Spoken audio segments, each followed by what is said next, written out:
So we have like no food in our house right now, so I'm gonna spend a couple of hours restocking our kitchen with some of my favorite sourdough discard recipes.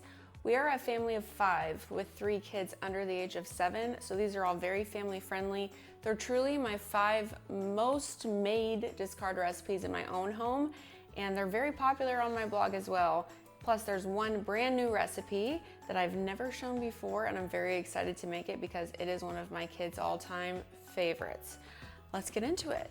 For the purposes of this video, I did do a massive starter feeding so that I would have enough for all of these recipes. So just keep in mind you can use sourdough discard or active starter for any recipe that calls for sourdough discard.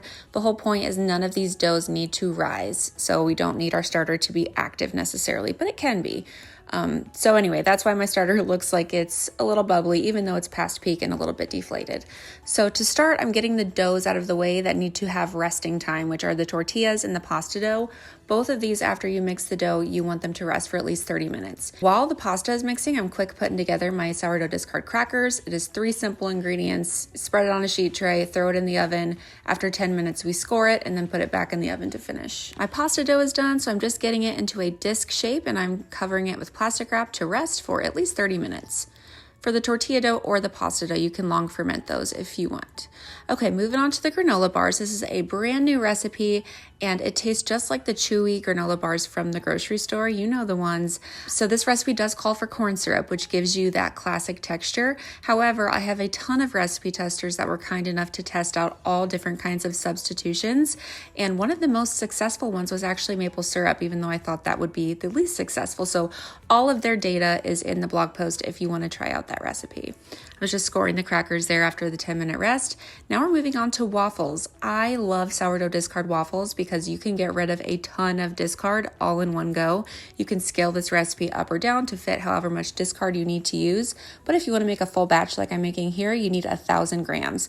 No fresh flour, so the entire batter is fully fermented. The batter comes together in like 5 minutes.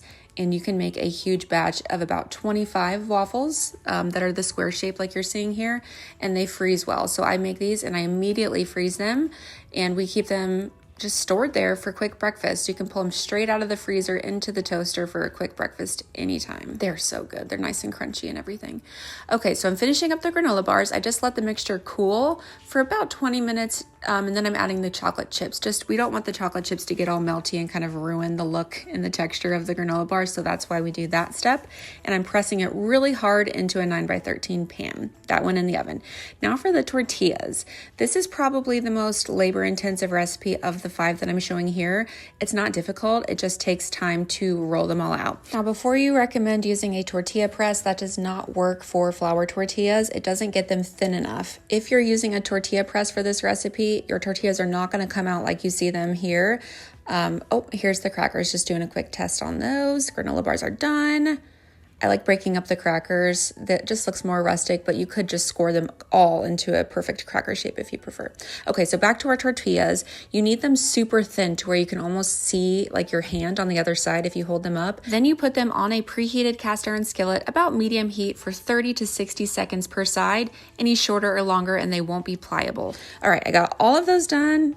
I spared you from having to watch that whole process, but we just one after the other. Okay, now we're on to the pasta dough. This makes a pretty large batch, so I freeze half of it. And later, whenever I want to make pasta, I just pull it out of the freezer, set it on the counter to thaw. It takes a couple hours, and then we resume right here with this step. So the first step is just to roll it out, and I like to coat it in my pasta flour, and then I'm trying out this manual roller for the first time, so it was a little bit of a learning curve. Normally, I'm using a pasta attachment on my stand mixer. The Zacme stand mixer that I have absolutely been loving and that I recommend very, very highly, maybe my #1 recommendation of all time, has a wonderful pasta attachment that would be great for this, but I got a couple of questions about this one, so I wanted to give it a try. Ultimately, I did end up liking it, but I definitely prefer the stand mixer attachment for the record. All right, we've got my first long dough sheet. I'm just cutting it into the length that I want for my fettuccine, and I'm cutting out that shape. Easy peasy. My #1 tip here is to coat every strand, every single noodle with your pasta flour really well to make sure that they don't stick to each other while they're resting. So this is how I save a ton of money and avoid all of those weird artificial ingredients and preservatives. all with homemade snacks and goodies, using up a ton of sourdough discard. You can also use active starter. Either one is fine, but oh my gosh, I'm so excited to see all of this. This will all get eaten up. Snacks, breakfast, lunches, dinners, all in one go. And we did it in, I think we did it in 2 hours. It's pretty dang good.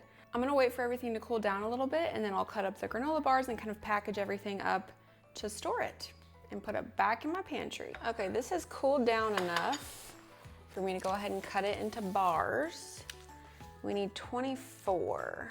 So hold on, I have a chart for this, literally. Yeah. Okay, so it's 4 columns, 6 rows. So first we're gonna cut in half. Okay, so we cut it in half. Actually, do it this way. Then we cut it in half again. Okay. There's the my granola bars. Oh my gosh. They're perfect. Ah! My kids are gonna be so psyched. And I actually bought the Chewy brand just to compare to these and see how similar they are. Pretty similar. Okay, let's do okay, versus, they're pretty similar. Okay, now let's do a taste test. It's so soft and chewy. This is not like a crunchy fall apart granola bar. Sadly, the corn syrup is doing a lot of the work here, but this is way healthier than this bologna. This ingredient list is crazy. You want some tocopherols in your kids' snacks? Okay, delicious. It definitely leans sweet. So if you don't want it as sweet, I would cut back on either the honey or the brown sugar. I'm not sure about cutting back on the corn syrup because it's what's helping keep this nice and chewy and soft. Okay, they taste eerily similar. There's a strange aftertaste.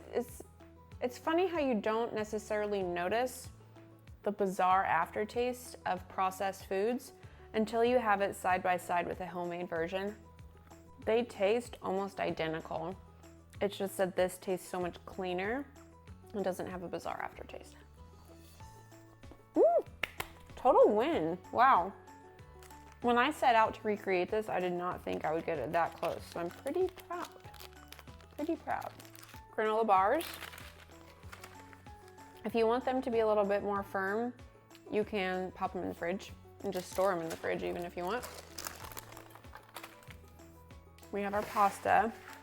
I'm kind of just letting the pasta dry out a little bit because I'm not planning on using it right now. But once it dries out just a little bit more, I'll stick it in like Ziploc bags and store it in my fridge for dinner tonight. And whenever we don't eat, I usually freeze.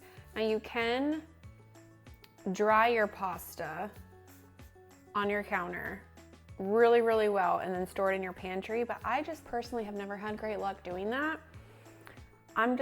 It's a me problem. You can Google it, there's tutorials and stuff, but for whatever reason, when I do it, it never quite comes out right. So I just like storing it in the fridge and freezer, but totally up to you on that one. And then these waffles, I flash freeze them. So I'll show you how I do that. My son does not like chocolate because he is crazy.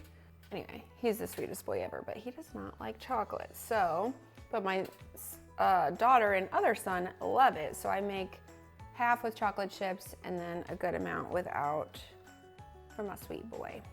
I'm literally gonna go stick this in the freezer for about an hour or two. It'll flash freeze them and then you can pop them apart and put them in freezer baggies. It's actually probably a good idea to go ahead and separate them all so that they're easier to get a single waffle out when you need it in the morning. So I store these in the freezer, and when it's breakfast time in the morning, I literally take out a frozen waffle and pop it straight in the toaster and it's like you just made it. It's incredible. You would never know that they're frozen, and they're actually not that bad for you. All of the flour is pre-fermented. There's no fresh flour added that hasn't been fermented, so it's very gut healthy.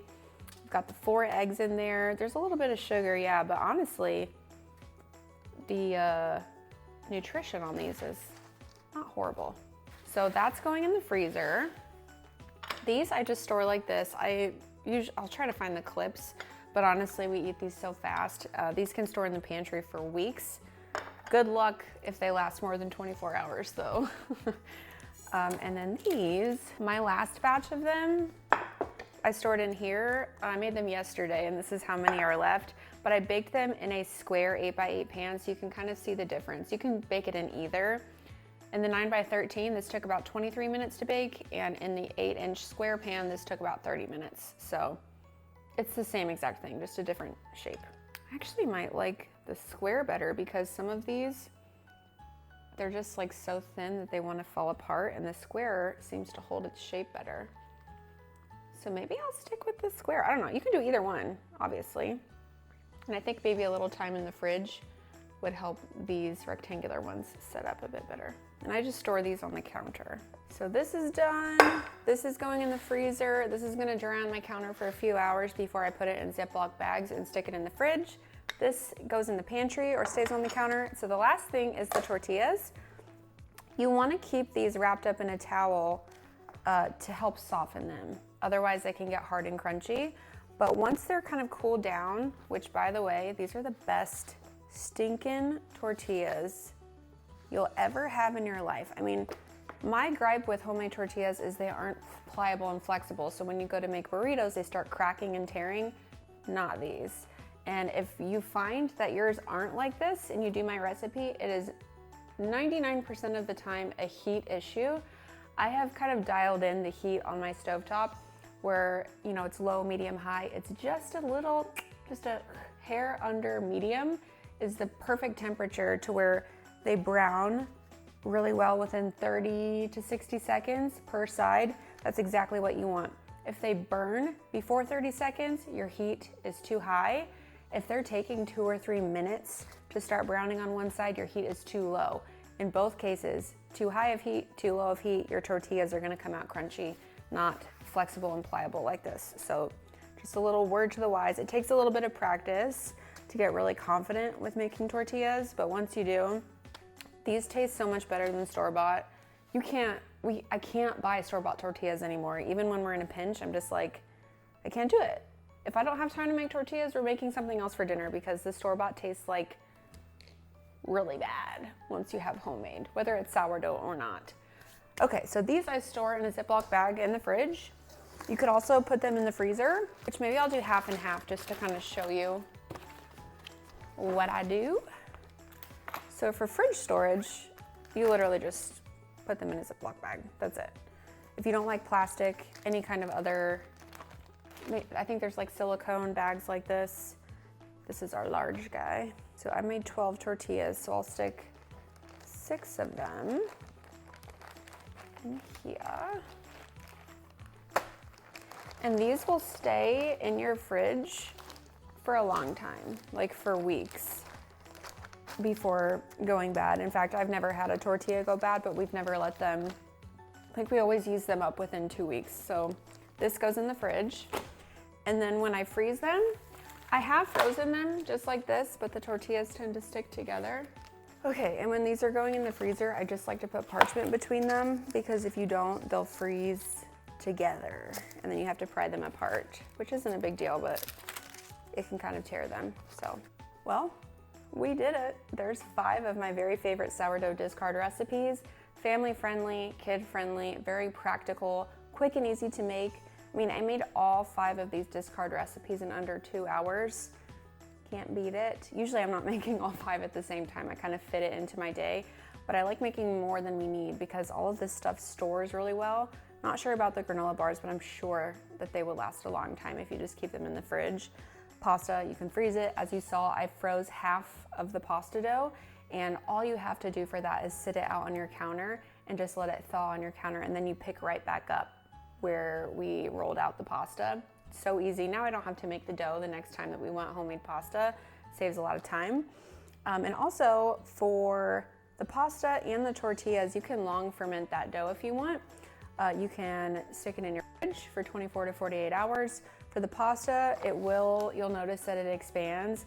So kind of make your plastic around it a little bit looser, because otherwise it will like try to bust out of the plastic.